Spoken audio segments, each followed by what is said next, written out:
পৃথিবীতে সবচাইতে শ্রেষ্ঠতম দোয়ার স্থান হলো মা বাবা। ওই মা বাবা যদি হাত পাতে আরশ পর্যন্ত পৌঁছে যায়, ওই মা বাবা যদি বদদুয়া করে, পৃথিবীর সব তীর সব টার্গেট মিস হতে পারে, কিন্তু মা বাবার বদদুয়া কখনো মিস হয় না, কখনো মিস হয় না। আর সন্তান মা বাবার জন্য যখন দোয়া করে, পৃথিবীর কোনো হুজুর, পৃথিবীর কোনো বুজুর্গ ব্যক্তির দোয়া কবুলের ব্যাপারে সন্দেহ থাকতে পারে, কিন্তু সন্তান যখন মা বাবার জন্য দোয়া করে, এই দোয়া আল্লাহ ফেলে দেয় না।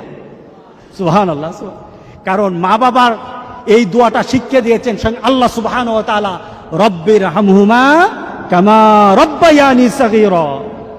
আপনি কবরে থাকবেন, আপনি প্রত্যেক নামাজে আপনার সন্তান দোয়া করবে আপনার জন্য, রব্বির হামহুমা কামা রব্বায়ানি সাগীরা। পড়েন, মা বাবার জন্য দোয়া করেন প্রতি নামাজে বলেন মা বাবার জন্য, রব্বির হামহুমা কামা